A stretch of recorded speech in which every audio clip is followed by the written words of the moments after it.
Qu'est-ce qu'une lecture des archives akashiques? Et qu'est-ce que l'akasha? Qui sont ces maîtres de l'akasha dont on parle?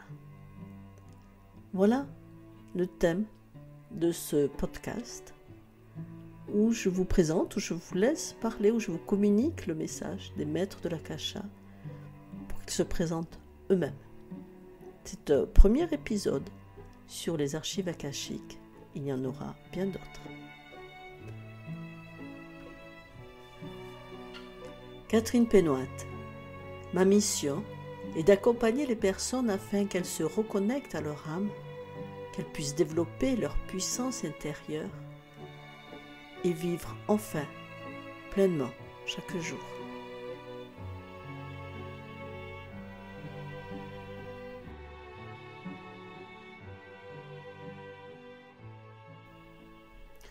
Pour parler des archives akashiques ou des mémoires akashiques ou des annales akashiques, il est important de commencer par parler de l'akasha.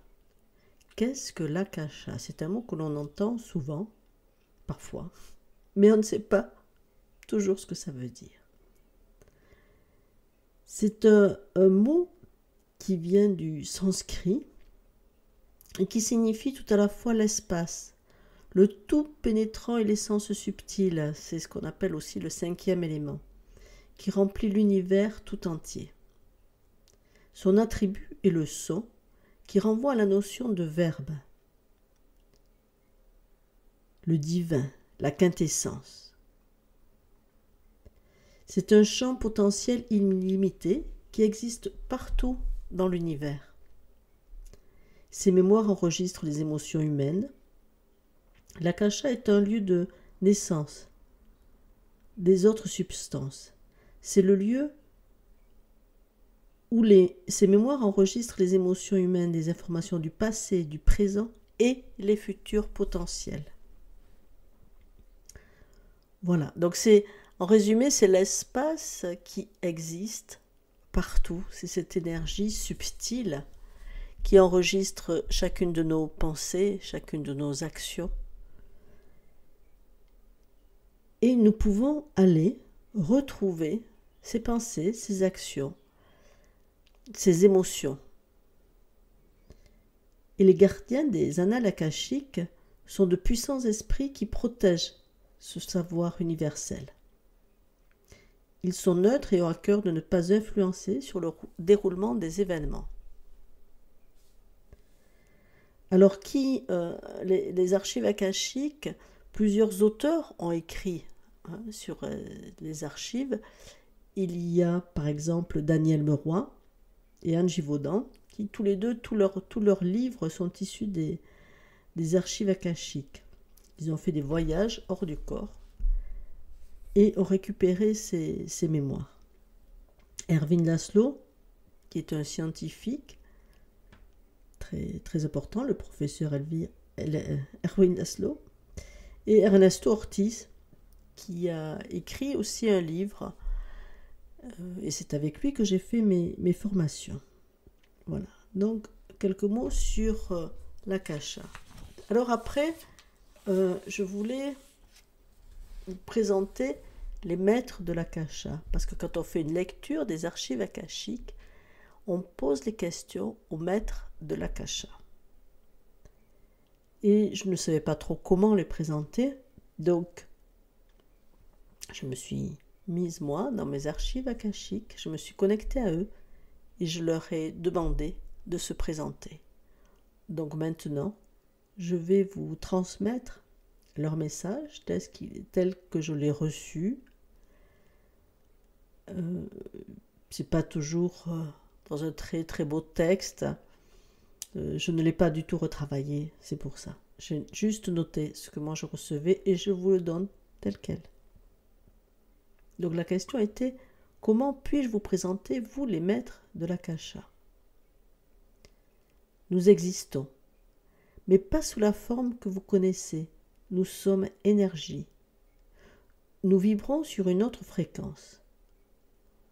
Nous ne sommes qu'êtres de lumière, grands, vibrants. Nous sommes conscience. Nous arrivons Quand on nous appelle, comme quand on fait un numéro de téléphone, on envoie un signal. Pour nous, c'est identique. La prière est notre signal. Nous transmettons nos informations par l'énergie, le vide, sous forme de sensations, d'intuition. C'est le subtil. C'est subtil. Pour entendre, il faut être à l'écoute. Notre rôle est d'accompagner les âmes qui en font la demande, qui veulent accomplir leur mission. La mission ne signifie pas toujours aller sauver l'humanité. Ce peut être juste expérimenter des choses, des moments difficiles, apprendre à dépasser des peurs, à se dépasser. Autre question, pourquoi tout le monde n'y a pas accès? C'est l'ego. Certains pensent qu'ils peuvent se débrouiller tout seuls et refusent de demander de l'aide. C'est aussi cela leur vie, leur parcours. Comprendre que nous sommes tous liés. Nous, êtres de lumière, et vous, humains, ou plutôt, je devrais dire, terriens. Le niveau de conscience d'énergie est en train de changer. C'est plus facile à capter. Plus l'être humain élève sa conscience, c'est-à-dire fait le calme en soi et accepte son être divin, ou il le nomme comme il veut, plus c'est simple pour nous pour communiquer. Nous attendons que vous soyez prêts et en fassiez la demande. C'est le moment où vous pouvez prendre conscience de votre mission, de pourquoi vous êtes incarné. C'est vous qui avez choisi, mais pas avec votre conscience comme vous le concevez. C'est un peu comme si vous alliez à l'école sur Terre pour apprendre, expérimenter, progresser. Donc, dans cette classe, il y a aussi des professeurs, des êtres qui ont aussi pour mission de guider, montrer le chemin, enseigner. C'est pour cela que l'on dit qu'il y a des personnes qui sont choisies, comme c'est écrit dans la Bible. Il y a les élus. Il n'y a aucun honneur à cela. C'est juste que c'est aussi, et je dirais même en plus, leur mission. Attention à ne pas confondre l'ego et l'âme. Dans l'ego, celui qui enseigne avec l'ego force le chemin, veut convaincre.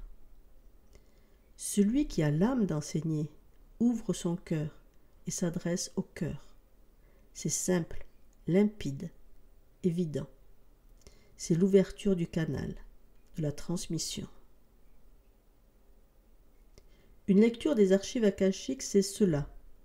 Ouvrir le canal, demander au maître de l'akasha des informations sur notre âme, sur ce qu'elle traverse comme épreuve, sur son rôle souvent. C'est retrouver son programme de route et les encouragements. Se reconnecter à la source pour se recharger en certitude, en paix, en amour. Autre question. Quel est le plus important à retenir dans une lecture des archives akashiques? Que vous n'êtes pas seul dans votre vie. Nous sommes là. Nous ne vivrons pas à votre place.